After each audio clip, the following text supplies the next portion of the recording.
I've got 1:30 by my watch, and I know we still have some people trickling in, but I want to be respectful of everyone's time and everyone who's agreed to be here today. So thanks everyone for coming. This is the latest in a series of industry town halls that the Asheville Area Chamber of Commerce has been conducting in conjunction with Buncombe County.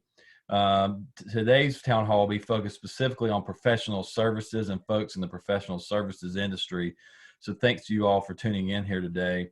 My name is Corey Atkins. I'm the Vice President of Public Policy and General Counsel for the Asheville Area Chamber of Commerce.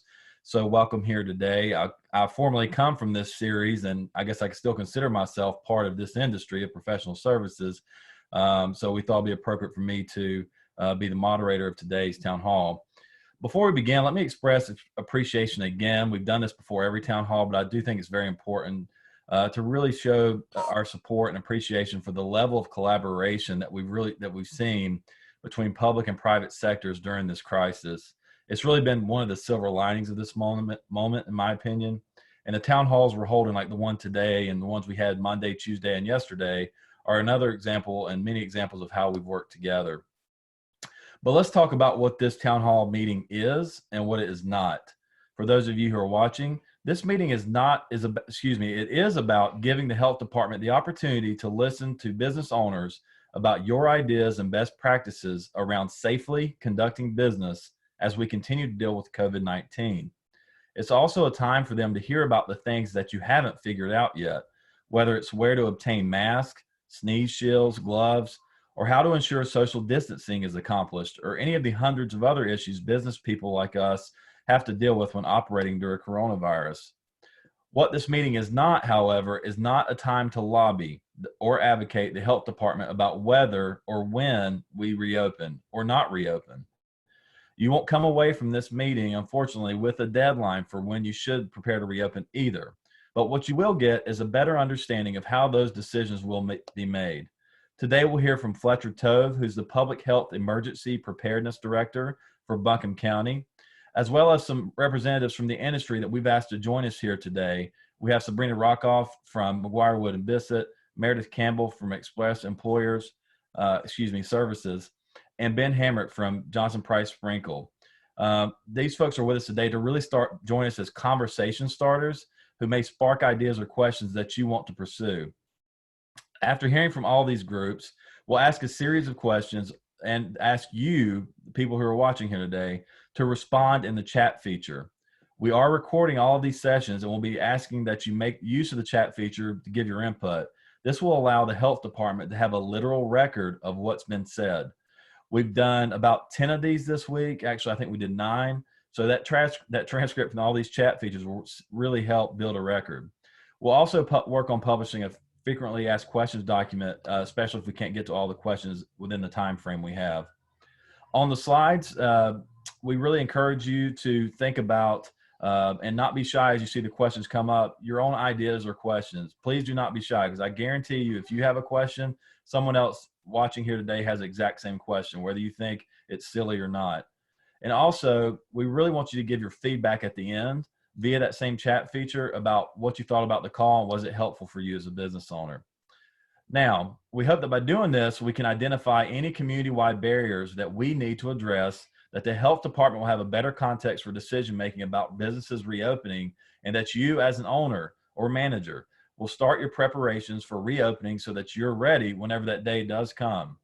I also want you to know that what we're collecting here today are ideas.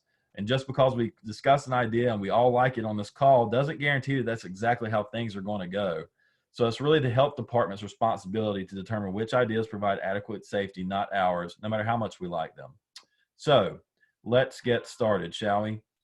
First, let me introduce Fletcher Tove, who's the Buncombe County Emergency Preparedness Director. And Fletcher, thanks for joining us again today, and the floor is yours, sir. Thanks, Corey. Good afternoon, everyone. So I want to start by giving everyone a snapshot of where we stand, within the state and locally right now. So last week, Governor Cooper and Dr. Cohen kind of laid us out some metrics and data trends they're looking at to determine when it's time is right to start reopening the state. They're talking about increased testing, greater capacity for contact tracing, and consistent downward trends Locally, we are slowly but surely seeing an increase in our testing capacity as more providers come online with that, as more supply chain issues are resolved, and as we're creatively coming up with ways to connect people to testing. Tracing, we're waiting for the state to launch a training and case management software platform. Once that's done, we're ready with a team already put together to get that training. So we don't anticipate any issues meeting our 100% goal for contact tracing.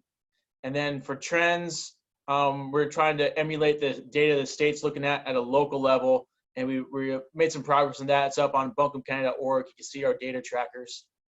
So we're making aggressive movements in all three of those prongs to get us on our roadmap to a new normal locally. That information kind of set the stage for Governor Cooper to talk about his planned 3-phase approach to reopening the state. Phase 1 is a small lifting of restrictions. Looks like you're going to open up like some non-essential business and non-essential retail to a certain limit. Expecting to be there for 2 to 3 weeks. And then going into phase 2, which is going to see us opening restaurants, lessening restrictions on the non-essential retail, also increasing mass gathering guidance, letting some more people gather in sites such as houses of worship, entertainment venues open back up. And that's expected to last from 4 to 6 weeks. And then into phase 3, which is, again, just relaxing some of the restrictions that have been in place, getting us to our new normal.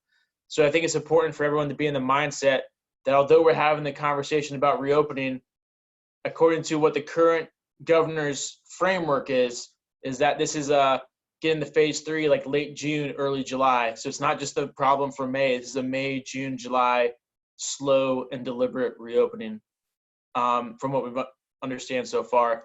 The biggest phase would be phase 2, where he intends to relax his stay home, stay safe order. Moving forward, Buncombe County, we intend to keep continually become in closer alignment with the governor's orders. And so that as we go into this phased reopening, we could just be very closely aligned with that step for step. It's for easy communication and for standardization across the state. And that's my update. Let me talk a little bit now, just kind of prep the scene for this conversation. So we know we're looking at a phased reopening. We want to prompt you guys. We'll also be thinking about things like how you can achieve some sort of physical distancing, if possible, in your service delivery. What kind of PPE you need? Do you have the face coverings? Do you have shields? Have you thought through plans like that? How your staff are going to work? Can you do shifts? Can you limit people in a lobby area and have them maybe out in the parking lot in a car and be able to call them in on a one-by-one basis? On the screen right now, some resources. The EPA has a really good site about coronavirus approved disinfectants. And then there's also CDC guidance on how to clean and how to go through that process.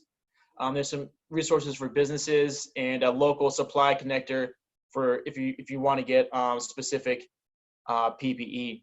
I do want to go ahead and point out one thing before I turn it back over to Corey. One thing that comes up in a lot of actually all these town halls is that from public health now, we're being very deliberate when we're using the term mask to mean like a surgical ear loop mask or maybe an N95 respirator. A lot of our local guidance, the state guidance, and the CDC guidance is now asking people, strongly encouraging to wear some kind of face covering out in public. I just want to draw the distinction between that. A face covering can be anything from maybe a bandana to a folded T-shirt to this hand-stitched coverings we've seen going out in the community. It's really important for two reasons. One, there's still a scarcity and supply chain issues with true medical grade PPE, surgical masks, N95s, and we need to conserve those for first responders and medical personnel, because as the country starts reopening, we're expecting another drawdown on those. We may see more increased scarcity. The second thing, and the real benefit of those cloth face coverings of whatever variety, is that you can wash those and reuse those for weeks and months for the duration of this event, as opposed to if people are using masks, you might be able to use it for a week or two, but it's going to degrade eventually and lose its form and integrity. So really encouraging people, where possible, to use some sort of cloth face covering versus masks, and to really promote those when out in a public space. And with that, I'll be around to answer more questions towards the end, but I'll turn it back over to you, Corey.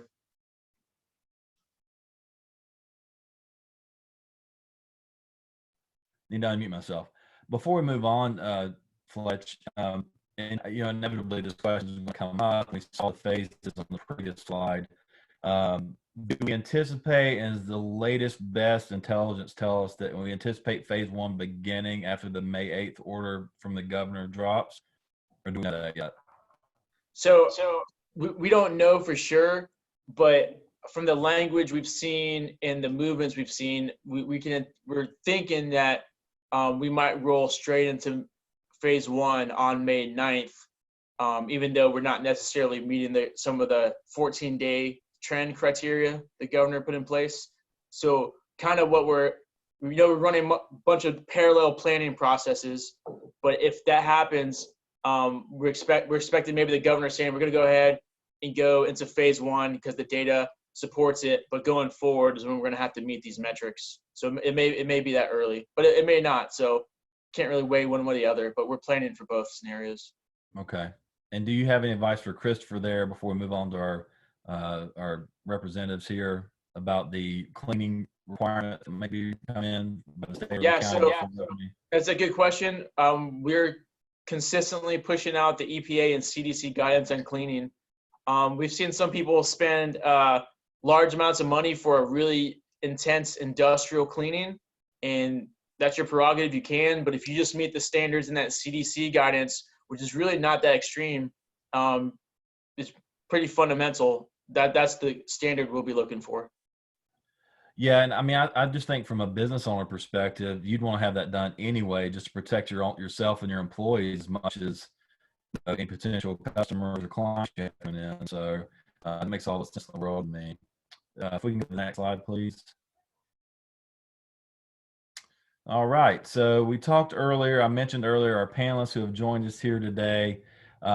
Really, the idea here is for each of them to talk a little bit about maybe some things that they're doing or ideas they've heard about, or maybe even spark some more questions amongst all the rest of us about things that they think could benefit the industry in reopening, or that they might be doing that we could use as best practices, perhaps.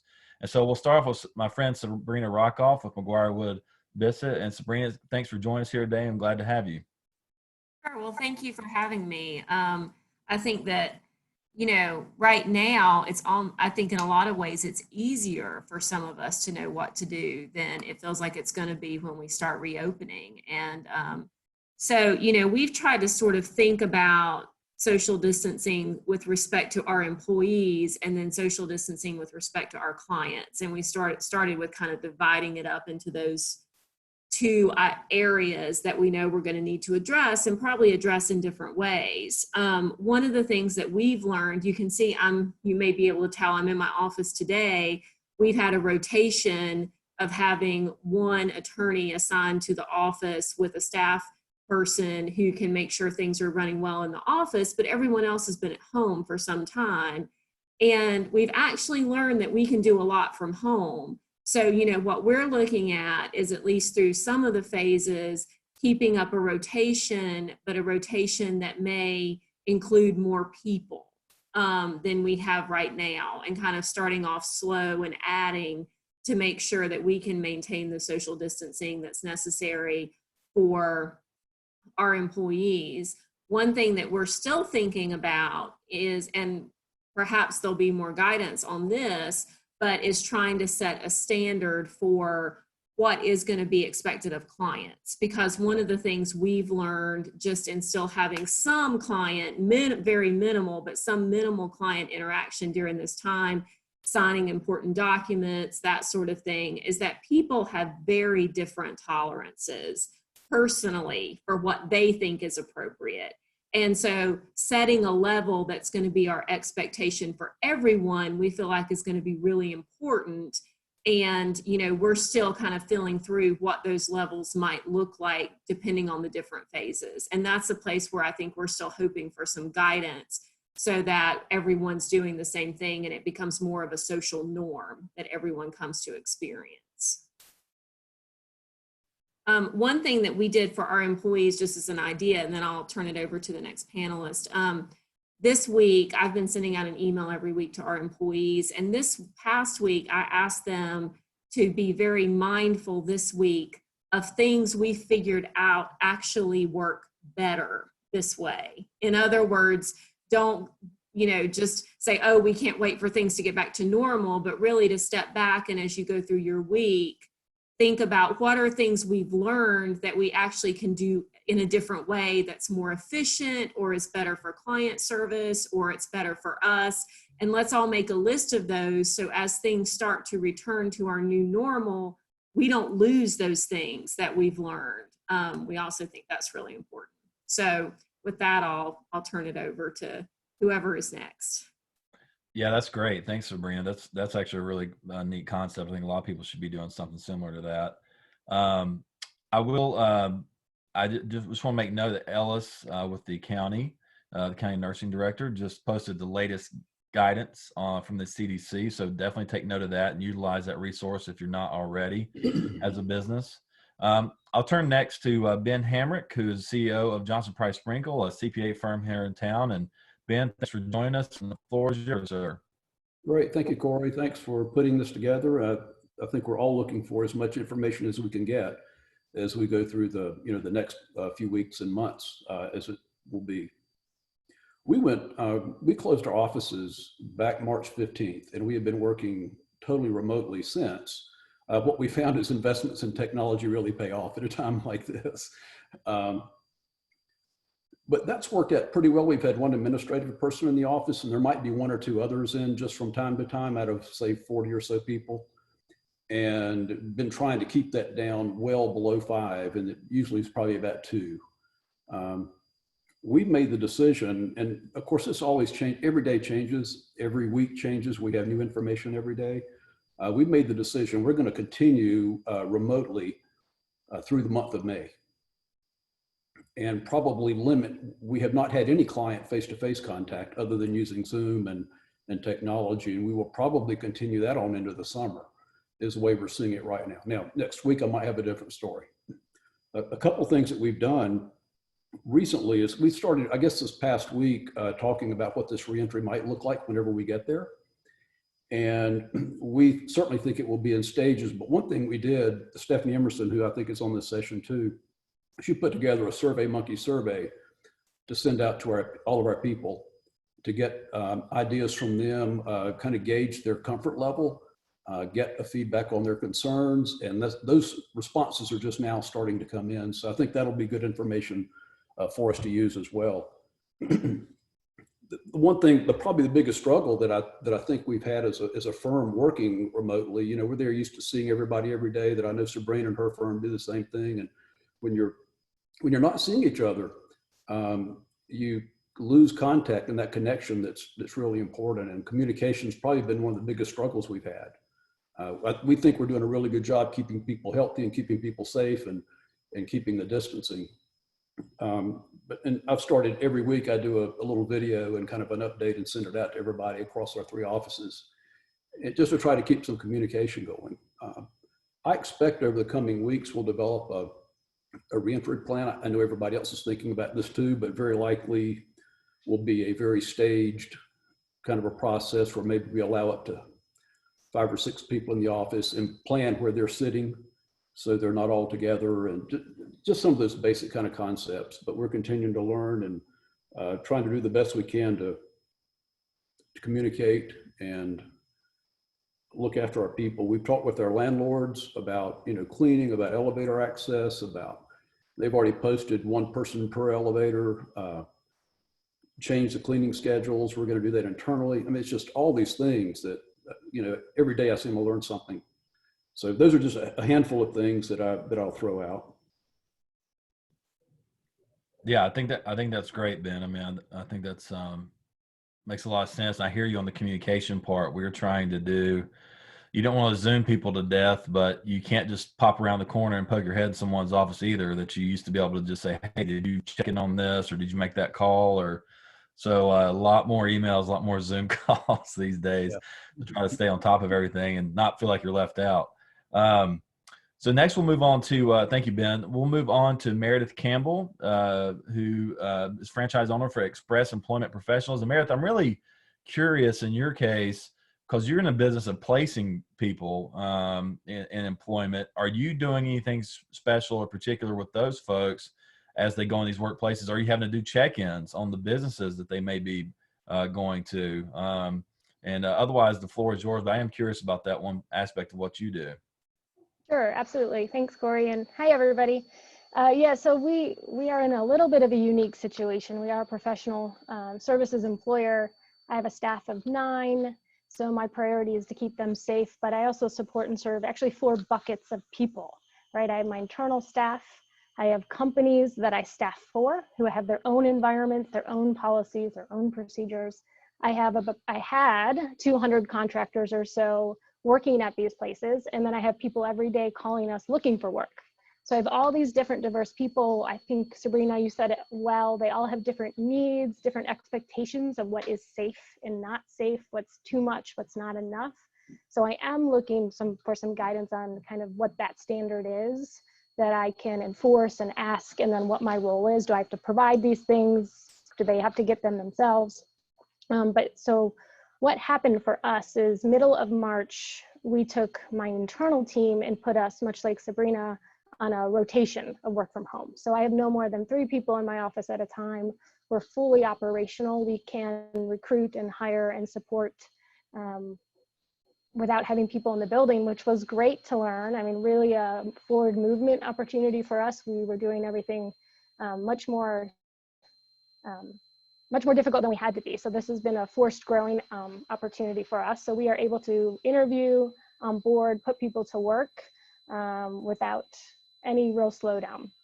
But what has happened is because we serve a diverse population of employers, everyone got to make their own decision, rightly so, and if they're essential under the guidelines, if they're not, how they're going to operate. And so for April, it's been an awakening of losing's not the right word. 53% of our contractors went away. Employers said, we're shutting down, we're slimming down, whatever that may be.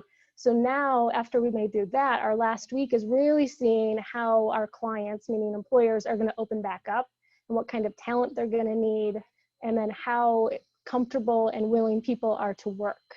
So, I mean, we could probably have a whole nother town hall on that, but we have people who have different levels of fear, different levels of comfort, different levels of I'm on unemployment, I don't want to work. So that's a whole nother dynamic we're seeing that's really impacting my business and will impact hundreds of employers in Western North Carolina and how they find talent as things open up in phases. So that's something we should talk about. We've done a lot of internal cleaning. We do wear cloth coverings. I don't have official masks, right? Those are for the healthcare frontline employees.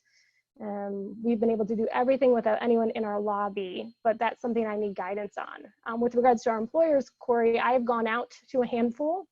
We have documented in our system how each employer is handling it. So when we prep people or we get feedback from people, we can say, this is what's expected. You wear a mask, you don't. Here's your social distancing. Here's the bathroom you use. So we're seeing a variety of ways employers in our market are responding. But a lot of people are asking for guidance from me that I don't have, that I send to you, Fletch, and to the Buncombe County Health Department, because they're all itching ready to go. Does that kind of answer the question? So I'm looking for guidance on what I can do for my people, the public who come into my office, but also since my team touches about 300 employers in our community, if I could provide some gold standard information to them and how they need to move forward. Because they're asking me. Yeah, I mean, I think that's why we're all here and why we're trying to do this. I would encourage everyone to go ahead. I know you've probably been listening like I have to everyone's comments, but please go ahead and start sharing your ideas and strategies or things you're doing in your particular industry. And, you know, we really want to see those, as much of that as possible, or questions. You know, Fletch is still here with us. We have Ellis and a few other folks from the county on the line that can help us out. And so I really encourage you to do that, because I'm sure we all have a lot of similar questions.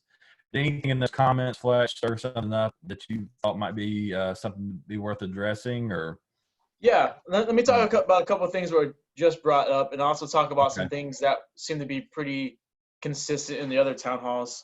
Okay. So, Sabrina, you were talking a little bit about how everyone has different expectations, and that's just a little bit of human nature. But what we're trying to do to help with that is, as we get more guidance from the governor, and he gives more details about the nuts and bolts of how those different phases will work and what they'll look like, we're developing a local campaign. It's a communications campaign, but we're trying to have it really be holistic for the whole community, the whole county. And what we're trying to do is distill that guidance into very easy graphics in campaigns that people can put on their storefronts, on their businesses, little folding table cards you can put on tables. And that's for your staff, but also for the public. So it's a couple of different, I'm gonna say it's twofold. One, it lets people know as they're coming in what's expected of them, like as far as whether they're going to be recommended wearing some kind of face covering, whether they're going to be asked to do social distancing, whatever those standards are, it's going to be posted uniformly around the county per what phase we're in, what's expected of them. The other side is we want to make sure we're making it very clear for them the steps that you've taken to make it safe for them. So they're aware of what you're doing. Like, we're increasing the frequency of our cleaning. We're doing like this distancing internally. So it's just because we know even when we start opening up, a lot of people are still going to be fearful of engaging in the community. So try to help limit those fears where we can by a consistent, holistic campaign. So we're looking, we got a team working on that campaign right now. So that's in the pipeline for the whole community. I think as we do get those details and you do start thinking about what steps, I heard some really good proactive thought from you guys going forward. I think it's really important for your staff and also for clients to kind of codify those in standard operating procedures. So you're asking staff to do things that haven't been routine, whether it's the way you guys are processing paperwork, or maybe how frequency they're required to clean something. So just codify that in standard operating procedures so it's consistent and the same for everyone. And you can also make SOPs for clients as they come in so they know what to expect. And what we found from some of the other town halls, there's some really good ideas of being proactive. If you could reach out to your clients the day before or before they come in and let them know whether they're going to be expected to wait in their car in the parking lot until you call them in, or whether you know what they expect once you come inside.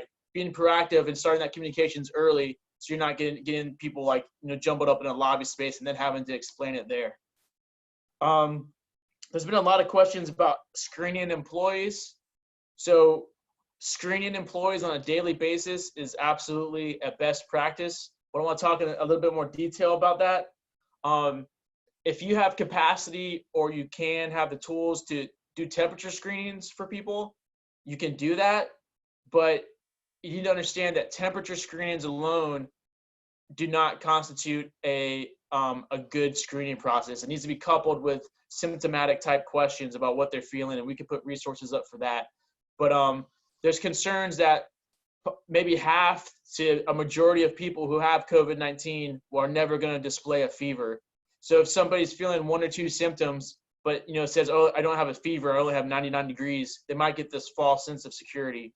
So we just want to make sure, I'm not saying you can't do temperature checks on your staff, but it has to be coupled with a thorough screening questionnaire. We've seen some companies do that, actually have people fill out paper forms every day as they come in. We've seen some kind of social contracts where they sign a form that says, as you clock in for the day, you're affirming that you don't have any symptoms, that you have no concerns about coming to work. So just some different ideas of how to implement that. Yeah, those are the big things I pointed out. And as we work through these slides, I'll be happy to jump in and answer questions that come up in chat. Yeah, and I see, and going back to your original point, Fletch, I mean, I think communication, making sure every industry in our area understands what the protocols are and, where they're considered in or out, depending on what phase we're in, those kind of things, is going to be so crucial. And we're really going to rely on the whole community to make sure word gets out and we're really communicating that at a broad level. But I do see a comment from mine, which is a great and very smart thing. And I think this is a great idea about office flow and use of supplies amongst your office mates. I think that makes all the sense in the world. I don't know if there'll be any guidance on that, Fletch, if you know, but I think that that's something that, you know, a lot of people should be doing. Yeah, that's a couple really good ideas there, Lyman. I do think I would anticipate the state does something similar for businesses across the board that you saw for grocery stores, where it's asking them to implement like flow controls and rearrange stuff for physical distancing and things like that. I'm not sure to what extent, but that's really good proactive thought.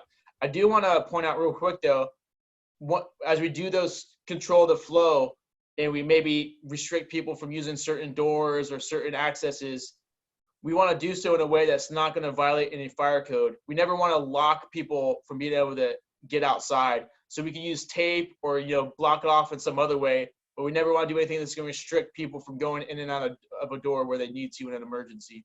So just keep that in mind as you set those flows up. Right. Lyman also asked another question to me privately, but it's okay to discuss it. He's asking if we know as we're doing more testing, we're going to see more positive cases as a function of that. And he's asking how would that increase in cases be counted as we're looking for requirements? We need downward trends to go into the phases according to the governor. That's a really good question. And I think one of the specific trends we're looking at we're looking at number of cases, but another metric is number of cases as a function of the total number of new tests done. So we might see a big spike in cases because we're doing much more testing, but that second metric is going to let us know whether it's, you know, consistently, it's okay if it's going up in a consistent ratio with the overall number of tests. And that's why it's really important when you hear Dr. Cohen speak, it's a combination of metrics and data trends they're looking at, not just one in isolation. Right. And like Fletch said, and if you watched any of the state press conferences, the data and the metrics that they're looking at is as important as any overall number you see, if not more important, in determining what the next phase is and when it gets implemented. So really pay attention to that nuance if you're watching those things. So that's really the data is so important right now, especially as more tests are coming available, as we're starting to by tomorrow. I think the General Assembly is going to vote on a bill that's going to dole out about $2 billion of the federal funds that we got from the CARES Act as a state. So you're going to see a lot more of that out in the especially in the metropolitan areas. So be aware of that. Christopher makes a really good point about if we can go to the next slide too, so people start thinking about that as well. I'd appreciate it. Start thinking about the resources that you think you might need, and what are some things, especially in professional services. You know, we're a little different than restaurants or breweries, or we talked to the Lodging Association earlier this week, healthcare, salons, you know, personal services. But there still might be a number of resources that you would need in your professional service industry to provide these services, as well as make sure you're protecting yourself and your employees. So think about the things that you know that you need or don't know how to get, and it'd be a good time to ask those questions now. But Christopher makes a really good point about OSHA and you know, the COVID-19. If someone does contract it or someone is exposed to it at work, about the general duties that are there. But that would, of course, mostly apply to larger businesses than what we have in Asheville. But it still could be something to think about and consider. Did you have something to add there, Sabrina? I saw you unmuted. Well, I was just going to talk about the kind of the resources and comment a little bit on what was said earlier. One of the things that we did in early March before we went completely remote, and I anticipate would be part of what we would be doing coming back, is we got rid of, you know, in conference rooms, lawyers always have all kinds of supplies, pens, legal pads, all that sort of stuff. We got rid of all of that. We had a disposable pen rule. The only time right now we're seeing a client is if they have to sign a legal document that has to be notarized and that sort of thing. And we're even seeing some relief potentially from the General Assembly on that point. But, you know, making sure people keep their pens if we have to provide a pen. But, you know, one thing that has not been as clear is like with the face coverings, with gloves, you know, you can ask clients to please come prepared, but what do you do when somebody shows up without? And, you know, particularly face coverings, we're finding some challenges. It's not like there are just disposable ones that are handy that you can have to hand out to people. Gloves, yes. Face coverings, no. So I'm curious if Fletch or other people have any creative recommendations on that, other than just turning the person away and saying, no, you got to come back with the face covering, or having, I guess you could have some handy that you let people wear and then you wash. I'm just curious if there's some creative ideas out there for that. So I know that's a great question. Earlier I spoke about we don't want people, having to run on respirators and true masks. But I mean, there's a lot of people. If you could source like the ear loop masks, the cheap ones for the handout, that's fine. We just generally don't want people to be. We're concerned if everybody's trying to buy those again, there's going to be a shortage. But supply lines, a lot of those came from Southeast Asia, which was initially affected, are coming back online. So we're seeing more of those. So if you can source those, that's a great thing to have as people come in, offer those. I know some retail businesses were having plans to have the hand stitched ones that they'll sell for really cheap as you walk in if you don't have one. So you can pick them up for like $2 as you walk in and just pay for it as you pay for your tab. And I think that's probably what we've seen so far. I'm trying to think if we had any other creative solutions to that in the other town halls. I do want to speak real quickly. It seems that from the governor's language that he's not ever going to mandate face coverings, as we've seen in some other jurisdictions across the country. We don't intend to mandate those here locally currently, unless the governor does. But I just wanted to let you know, as a business, you guys always have the discretion to be more restrictive than local guidance. You can't be less restrictive. But if you're saying like it's not mandated on the street, but if you come in here, you have to have a face mask, you guys can do that. Same thing if the governor comes out with guidance saying that, per your square footage or whatever it is, you can have 10 people at a time inside your business, and you guys say, no, we're not comfortable with that, we just want to have 5. You can do that per your discretion. You just can't be less restrictive. Yeah, that's my understanding as well, Fletch. And Lyman commented on Sabrina's comment that current relief bill that I mentioned that is going to be considered this Saturday or tomorrow does have a provision that allow for video notarization as well as some other witnessing and things like that. So that should be helpful to some of us in this industry in a lot of ways. And I'm sure they're hearing very regularly from the lawyers and bar and everybody else, CPA Association. So sure that'll come. So if we don't have any more questions or things about resources, we'll move on. What do people feel about the gaps that are in the current guidelines? And I know obviously time is a big thing. Like, when are we going to do this? When are we going to do this? What's the deadline? And I mentioned early at the top that we're just not going to get a deadline out of this today. But under the current guidelines, as far as you understand them for your business, what are some gaps that still remain outside of time? We have some semblance of time, but there may be other things about either whether it's the social distancing parts. I've already had some good questions about the face mask, like Sabrina mentioned, and requirements there. So are there other things in the guidelines or things that we might be able to get some clarity on here today, or people have questions about? While we're waiting on some of those, I have a pretty not funny, very scary anecdote. My wife's cousin works for a law firm in South Carolina, and they have a lot different, they've been doing it a lot differently than we have in North Carolina and South Carolina, but they were still open well into late March, I think, or maybe even close to early April. And she works the front desk for them. And a lady and her husband came in to do a real estate closing. They had to come in and sign some paperwork. The lady had a pretty industrial sized mask, is how she described it on. The husband did not.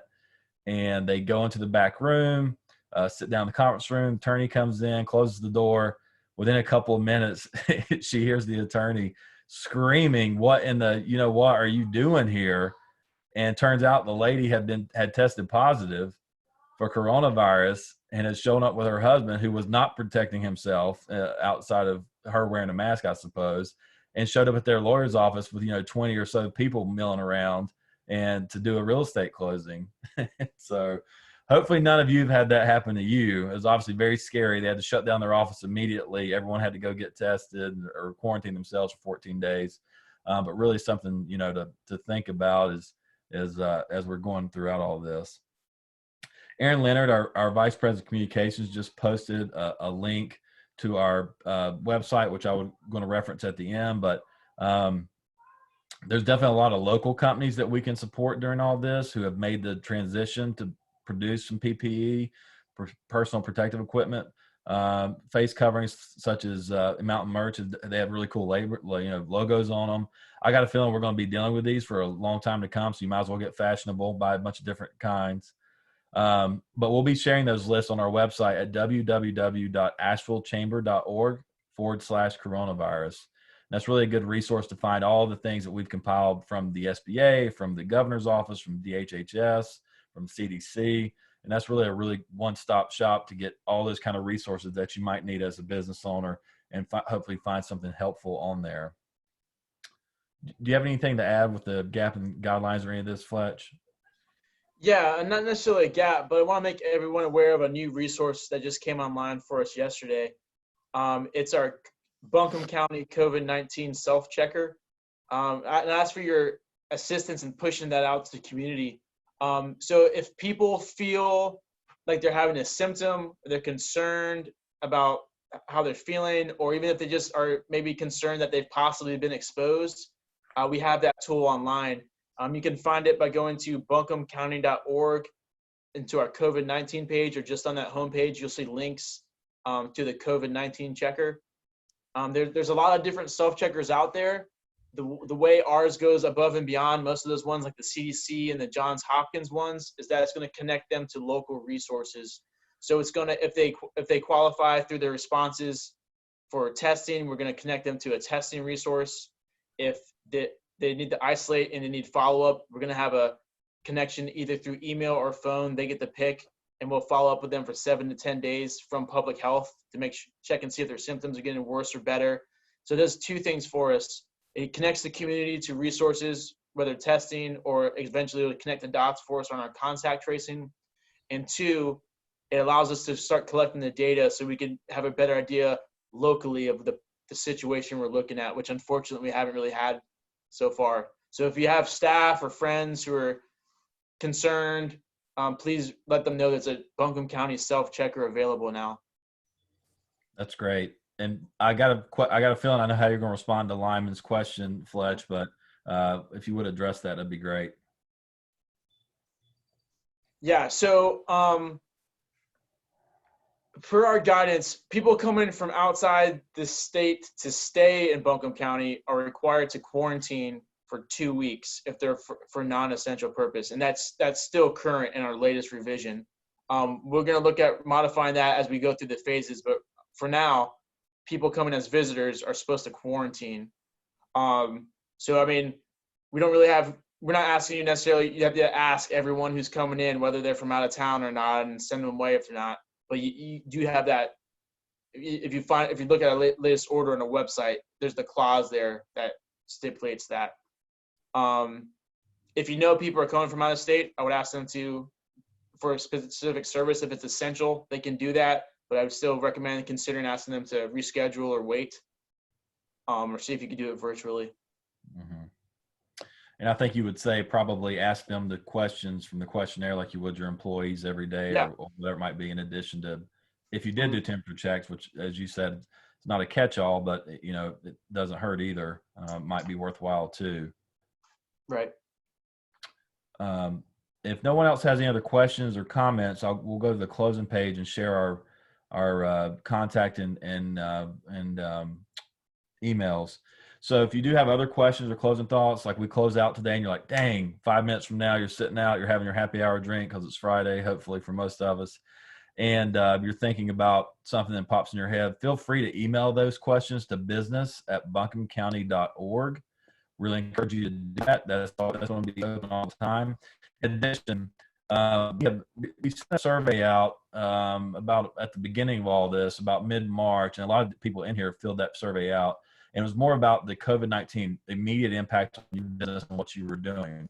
Well, we set out a second one now. It's available on that same resource page I just gave you, AshevilleChamber.org/coronavirus. And the purpose of the second survey is really to figure out what resources have you been utilizing, if any. Have you applied for PPP, applied for an SBA loan? Are you having issues with your employees getting unemployment insurance? Where are the gaps in any of the guidelines? Things like that. And it's really a little bit more comprehensive, a little bit more granular, but we're really utilizing that information now that we've had about a month or so of these programs in the pipeline, see where the more needs are from our small business point of view, especially. So we really encourage you to fill out that survey, get a chance, share it within your networks with those folks. Seems like Christopher has a question about our coronavirus resource page. A list of chamber member companies that offer cleaning services. I believe we can get that out. I don't know if it's on there right now, but I know that we can certainly post that. And Aaron, I know you're watching. If we can talk about that after this, I'm not 100% sure if that's on there. If maybe you can answer that question. But definitely this survey is going to help inform our public policy efforts, which is the majority of what I do. And we really want to know, what we know there's always a need for more money in those programs. I think there will be for a while now. But if there's issue with the mechanisms by which it's being dispensed and those things, or, issues with certain parts of the code, Ben and I have a conversation about that day before yesterday. And so those are the kind of things that we definitely want to know about, and that survey can help inform that. Obviously through all of this, we're through this community, but I really feel like together we're more resilient. And again, as I said at the beginning, I've never seen that more evident here, the way we've dealt with this as a community, and I'm really proud of that effort. I want to thank all of our panelists for joining us here today. Sabrina Rockoff, Ben Hamrick, and Meredith Campbell. Thanks to Fletch Tove again. You've really been patient with us through all this. Like I said, we've done 9 of these town halls we've done this week by industry sector, and Fletch has been on every single one of them, as well as Ellis and Felissa and a lot of other great folks at the county. So thank you all for your help and coordination on that. Thanks everyone here for watching today, for joining us and sharing your elected wisdom with us today. Thanks to all of our other partners in the local government who are working to help us keep us safe and healthy. And please stay on for a minute and give us a little feedback about whether this town hall was helpful to you, and either thumbs up or thumbs down. And thank you all for watching here today. Be safe out there. Try to have a good weekend. Thanks.